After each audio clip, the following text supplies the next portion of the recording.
بسم الله الرحمن الرحيم ياسين والقرآن الحكيم إنك لمن المرسلين على صراط مستقيم تنزيل العزيز الرحيم لتنذر قوما ما أنذر آباؤهم فهم غافلون لقد حق القول على أكثرهم فهم لا يؤمنون إنا جعلنا في أعناقهم أغلالا فهي إلى الأذقان فهم مقمحون وجعلنا من بين أيديهم سدا ومن خلفهم سدا فأغشيناهم فهم لا يبصرون وسواء عليهم أنذرتهم أم لم تنذرهم لا يؤمنون إنما تنذر من اتبع الذكر وخشي الرحمن بالغيب فبشره بمغفرة وأجر كريم إنا نحن نحيي الموتى ونكتب ما قدموا وآثارهم وكل شيء أحصيناه في إمام مبين واضرب لهم مثلا أصحاب القرية إذ جاءها المرسلون إذا أرسلنا إليهم اثنين فكذبوهما فعززنا بثالث فقالوا إنا إليكم مرسلون قالوا ما أنتم إلا بشر مثلنا وما أنزل الرحمن من شيء إن أنتم إلا تكذبون قالوا ربنا يعلم إنا إليكم لمرسلون وما علينا إلا البلاغ المبين قالوا إنا تطيرنا بكم لئن لم تنتهوا لنرجمنكم وليمسنكم منا عذاب أليم قالوا طائركم معكم أئن ذكرتم بل أنتم قوم مسرفون وجاء من أقصى المدينة رجل يسعى قال يا قوم اتبعوا المرسلين اتبعوا من لا يسألكم أجرا وهم مهتدون وما لي لا أعبد الذي فطرني وإليه ترجعون أتخذوا من دونه آلهة إن يردني الرحمن بضر لا تغن عني شفاعتهم شيئا ولا ينقذون إني إذا لفي ضلال مبين إني آمنت بربكم فاسمعون قيل ادخل الجنة قال يا ليت قومي يعلمون بما غفر لي ربي وجعلني من المكرمين وما أنزلنا على قومه من بعده من جود من السماء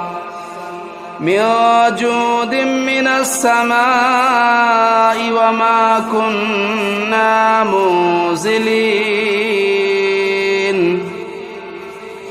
إن كانت إلا صيحة واحدة فإذا هم خامدون يا حسرة على العباد ما يأتيهم من رسول إلا كانوا به يستهزئون ألم يروا كم أهلكنا قبلهم من القرون أنهم إليهم لا يرجعون وإن كل لما جميع لدينا محضرون وآية لهم الأرض الميتة أحييناها وأخرجنا منها حبا فمنه يأكلون وجعلنا فيها جنات من نخيل وأعناب وفجرنا فيها من العيون ليأكلوا من ثمره وما عملته أيديهم أفلا يشكرون سبحان الذي خلق الأزواج كلها مما تنبت الأرض ومن أنفسهم ومما لا يعلمون وآية لهم الليل نسلخ منه النهار فإذا هم مظلمون والشمس تجري لمستقر لها ذلك تقدير العزيز العليم والقمر قدرناه منازل حتى عاد كالعرجون القديم لا الشمس ينبغي لها أن تدرك القمر ولا الليل سابق النهار وكل في فلك يسبحون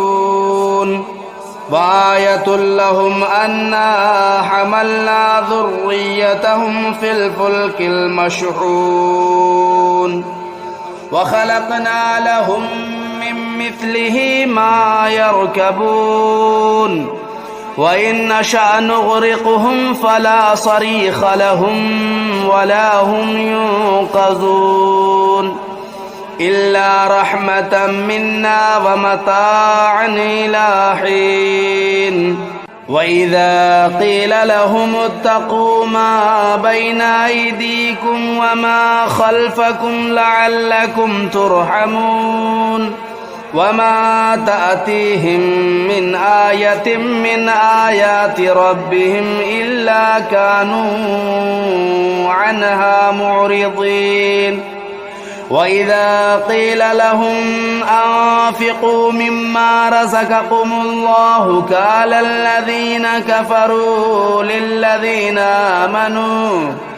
قال الذين كفروا للذين آمنوا ونطعم من لو يشاء الله أطعمه إن أنتم إلا في ضلال مبين ويقولون متى هذا الوعد إن كنتم صادقين ما ينظرون إلا صيحة واحدة تأخذهم وهم يخصمون فلا يستطيعون توصية ولا إلى أهلهم يرجعون ونفخ في الصور فإذا هم من الأجداث إلى ربهم ينسلون قالوا يا ويلنا من بعثنا من مرقدنا هذا ما وعد الرحمن وصدق المرسلون إنت إلا صيحة واحدة فإذا هم جميع لدينا محضرون فاليوم لا تظلم نفس شيئا ولا تجزون إلا ما كنتم تعملون إن أصحاب الجنة اليوم في شغل فاكهون هم وأزواجهم في ظلال على الأرائك متكئون لهم فيها فاكهة ولهم ما يدعون سلام قولا من رب رحيم وامتازوا اليوم أيها المجرمون ألم أعهد إليكم يا بني آدم ألا تعبدوا الشيطان إنه لكم عدو مبين وأن اعبدوني هذا صراط مستقيم ولقد أضل منكم جبلا كثيرا أفلم تكونوا تعقلون هذه جهنم التي كنتم توعدون اصلوها اليوم بما كنتم تكفرون اليوم نختم على أفواههم وتكلمنا أيديهم وتشهد أرجلهم بما كانوا يكسبون ولو نشاء لطمسنا على أعينهم فاستبقوا الصراط فأنى يبصرون ولو نشاء لمسخناهم على مكانتهم فما استطاعوا مضيا ولا يرجعون ومن نعمره ننكسه في الخلق أفلا يعقلون وما علمناه الشعر وما ينبغي له إن هو إلا ذكر وقرآن مبين لينذر من كان حيا ويحق القول على الكافرين أولم يروا أنا خلقنا لهم مما عملت أيدينا أنعاما فهم لا مالكون وذللناها لهم فمنها ركوبهم ومنها يأكلون ولهم فيها منافع ومشارب أفلا يشكرون واتخذوا من دون الله آلهة لعلهم ينصرون لا يستطيعون نصرهم وهم لهم جند محضرون فلا يحزنك قولهم إنا نعلم ما يسرون وما يعلنون أولم ير الإنسان أنا خلقناه من نطفة فإذا هو خصيم مبين وضرب لنا مثلا ونسي خلقه قال من يحيي العظام وهي رميم قل يحييها الذي أنشأها أول مرة وهو بكل خلق عليم الذي جعل لكم من الشجر الأخضر نارا فإذا أنتم منه توقدون أوليس الذي خلق السماوات والأرض بقادر على أن يخلق مثلهم بلى وهو الخلاق العليم إنما أمره إذا أراد شيئا أن يقول له كن فيكون فسبحان الذي بيده ملكوت كل شيء وإليه ترجعون بسم الله الرحمن الرحيم الرحمن علم القرآن خلق الإنسان علمه البيان الشمس والقمر بحسبان والنجم والشجر يسجدان والسماء رفعها ووضع الميزان ألا تطغوا في الميزان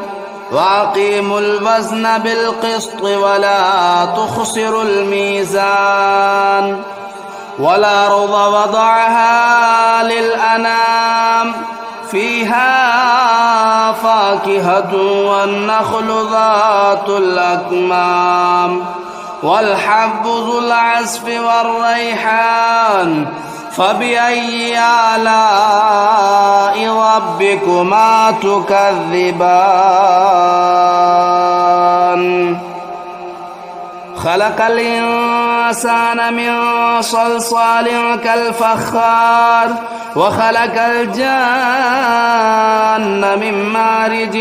من نار فبأي آلاء ربكما تكذبان رب المشرقين ورب المغربين فبأي آلاء ربكما تكذبان مرج البحرين يلتقيان بينهما برزخ لا يبغيان فبأي آلاء ربكما تكذبان يخرج منهما اللؤلؤ والمرجان فبأي آلاء ربكما تكذبان وله الجوار المنشآت في البحر كالأعلام فبأي آلاء ربكما تكذبان كل من عليها فان ويبقى وجه ربك ذو الجلال والإكرام فبأي آلاء ربكما تكذبان يسأله من في السماوات والأرض كل يوم هو في شأن فبأي آلاء ربكما تكذبان سنفرغ لكم أيها الثقلان فبأي آلاء ربكما تكذبان يا معشر الجن والإنس إن استطعتم أن تنفذوا من أقطار السماوات والأرض فانفذوا لا تنفذون إلا بسلطان فبأي آلاء ربكما تكذبان يرسل عليكما شواظ من نار ونحاس فلا تنتصران فبأي آلاء ربكما تكذبان فإذا انشقت السماء فكانت وردة كالدهان فبأي آلاء ربكما تكذبان فيومئذ لا يسأل عن ذنبه إنس ولا جان فبأي آلاء ربكما تكذبان يعرف المجرمون بسيماهم فيؤخذوا بالنواصي والأقدام فبأي آلاء ربكما تكذبان هذه جهنم التي يكذب بها المجرمون يطوفون بينها وبين حميم آن فبأي آلاء ربكما تكذبان ولمن خاف مقام ربه جنتان فبأي آلاء ربكما تكذبان ذواتا أفنان فبأي آلاء ربكما تكذبان فيهما عينان تجريان فبأي آلاء ربكما تكذبان فيهما من كل فاكهة زوجان فبأي آلاء ربكما تكذبان متكئين على فرش بطائنها من استبرق وجنى الجنتين دان فبأي آلاء ربكما تكذبان فيهن قاصرات الطرف لم يطمثهن إنس قبلهم ولا جان فبأي آلاء ربكما تكذبان كأنهن الياقوت والمرجان فبأي آلاء ربكما تكذبان هل جزاء الإحسان إلا الإحسان فبأي آلاء ربكما تكذبان ومن دونهما جنتان فبأي آلاء ربكما تكذبان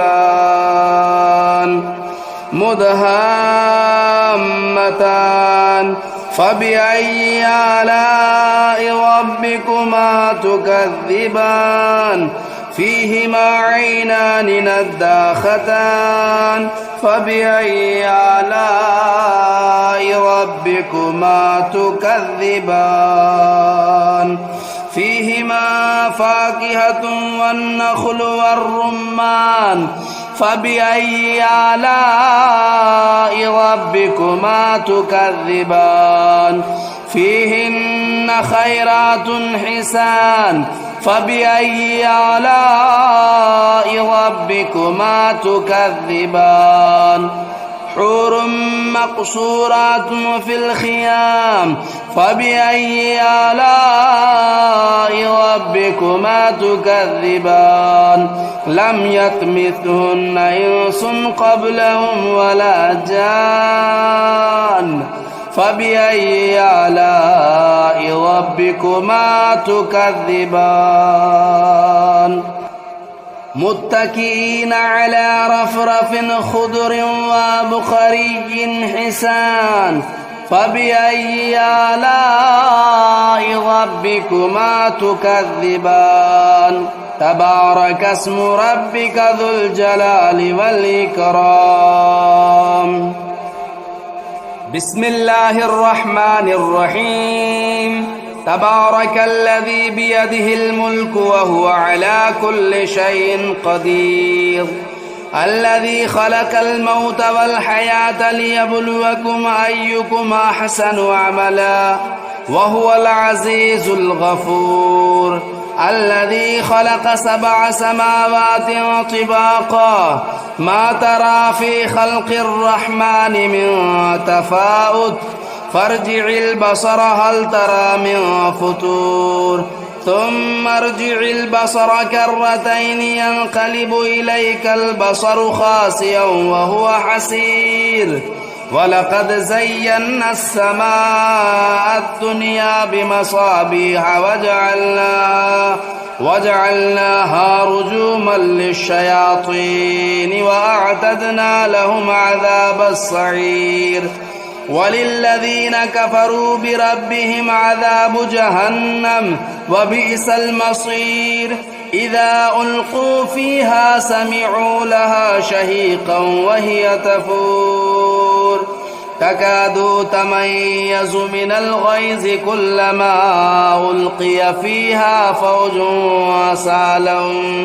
سألهم خزنتها لم يأتكم نذير قالوا بلى قد جاءنا نذير فكذبنا وقلنا ما نزل الله من شيء إن أنتم إلا في ضلال كبير وقالوا لو كنا نسمع أو نعقل ما كنا في أصحاب السعير فاعترفوا بذنبهم فسحقا لأصحاب السعير إن الذين يخشون ربهم بالغيب لهم مغفرة وأجر كبير وأسروا قولكم أو اجهروا به إنه عليم بذات الصدور ألا يعلم من خلق وهو اللطيف الخبير هو الذي جعل لكم الأرض ذلولا فامشوا في مناكبها وكلوا من رزقه وإليه النشور أأمنتم من في السماء أن يخسف بكم الأرض فإذا هي تمور أم أمنتم من في السماء أن يرسل عليكم حاصبا فستعلمون كيف نذير ولقد كذب الذين من قبلهم فكيف كان نكير أولم يروا إلى الطير فوقهم صافات ويقبضن ما يمسكهن إلا الرحمن إنه بكل شيء بصير أمن هذا الذي هو جند لكم ينصركم من دون الرحمن إن الكافرون إلا في غرور أمن هذا الذي يرزقكم إن أمسك رزقه بل لجوا في عتو ونفور أفمن يمشي مكبا على وجهه أهدى أمن يمشي سويا على صراط مستقيم قل هو الذي أنشأكم وجعل لكم السمع والأبصار والأفئدة قليلا ما تشكرون قل هو الذي ذرأكم في الأرض وإليه تهشرون ويقولون متى هذا الوعد إن كنتم صادقين قل إنما العلم عند الله وإنما أنا نذير مبين فلما رأوه زلفة سيئت وجوه الذين كفروا وقيل هذا الذي كنتم به تدعون قل أرأيتم إن أهلكني الله ومن معي أو رحمنا فمن يجير الكافرين من عذاب أليم قل هو الرحمن آمنا به وعليه توكلنا فستعلمون من هو في ضلال مبين قل أرأيتم إن أصبح ماؤكم غورا فمن يأتيكم بماء معين